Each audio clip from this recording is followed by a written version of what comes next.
Well, there's no better time than now to get green. Did you know our environment can have some serious side effects on our health? Did you know that we carry some sort of metals in our body and that lead can cause chronic illness? A recent Caltech study found that the average person has 1,000 times the level of lead in their bones than those who lived 400 years ago. And that is why Tishan Donkersley is joining us, who is the editor-in-chief of Green Living AZ magazine. So thank you for joining us, Tishan. Thank you for having us. Well, tell me a little bit about, metals. But here's a question I want to ask you. Why is that we've increased the metals in our bones, and why can that cause us harm? Well, a lot of it in the metals that are in nature, and they're also man-made. So we're seeing a lot more of the processing that's coming through in our foods and our products. Oh, wow. So that's why there's an increase. Okay, so what kind of metals are we talking about here? Well, today I'd like to talk about a few. Lead, mercury, arsenic, comedium, aluminum, aluminum, and PFA, which is like the non-stick coating there. Okay, that's a tongue twister just to say. Yeah, it is preferable. So, I've heard of this before. Yes. Nonstick. Tell me about You want to go for this one? Okay.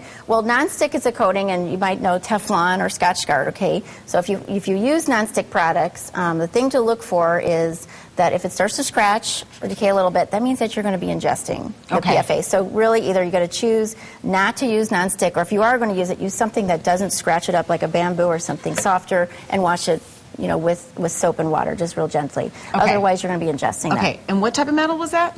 This is PFA. PFOA, right. Okay. And that can lead to a lot of reproductive disorders, liver disease, and leukemias attached to Okay, that. and I've heard about that with the nonstick pans. Definitely. It's kind of like, maybe we should just go with the pure porous metal. Okay, so what's our next one? Pick one. We got aluminum here. Now, we've used that in camping and everything, but the difference is that with aluminum, you find it in soda cans, aluminum foil, and also in deodorant. Here's the thing. Yes, I've heard deodorant, right? Well, and that's been linked to Alzheimer's disease and ALS, excuse me. Right, and you can get a lot of these natural deodorants at stores like Trader Joe's, Sprouts, Whole Foods. You bet. Thank you for using them. Okay, so no metal. Then we have lead, which we found in cosmetics, toothpaste, the PVC, which is actually recyclable number 3. Okay, so if you use that, or if you're recycling, that's number 3 to note, and that we found that it suppresses the immune system. If you have too much lead, and you've probably heard of lead toxicity, and people and children actually have found that learning disabilities or seizures can be linked to lead. Well, yeah, I know that sometimes when you buy a house, you have to sign a form saying that you're aware that this home that was built before 1970s has lead in it, too. It could be in your water, too. Right, so you really want to avoid that. Exactly. Okay. And so then we have mercury, which you've heard the whole fish thing. Right. There are fish that actually have a higher concentration of mercury, so I'll just list a couple. Is tuna one of them? No, that's not the highest. Okay. It's not the highest. So I'm just going to focus on the highest, which is grouper, marlin, orange roughy, swordfish, shark, and mackerel. Okay. So those are kind of things you want to kind of look for, and that's a link to kidney failure. One other place is in contact lens solutions. So really? Yes. Oh, I better watch it because I wear contacts.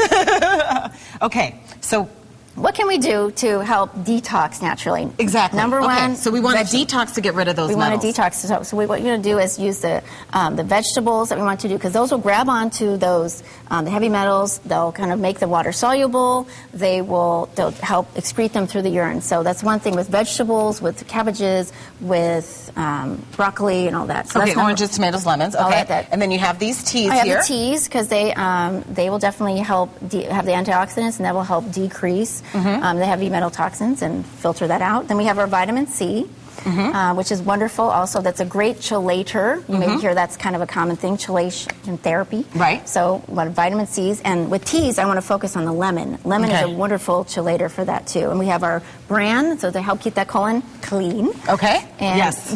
Fiber. Right. And garlic, which is actually a protectant of the white and red blood cells. And that helps out a lot to clean all that, and cilantro. So a lot of different things to help detox your body from metals. Actually, it's pretty much kind of the way we should be eating. Also, exercise is one of those recommended ways to get rid of lead. So, Tishan, thank you so much. Some really good advice. And also, one other thing, we should make sure to read the labels on the products that we buy. So, thank you for joining us. And Tishan also has a great recipe for detoxing that will be posted on our website. It's a smoothie. So, you can always find that information. Also, whenever you take anything, always make sure to check with your doctor, especially when it comes to detoxing. We'll have a link on our website. Just go to abc15.com, and right there you will see the lifestyle tab, and there you'll see the Smart Family section. And you can pick up a free copy of Green Living magazine at Whole Foods and AJ's.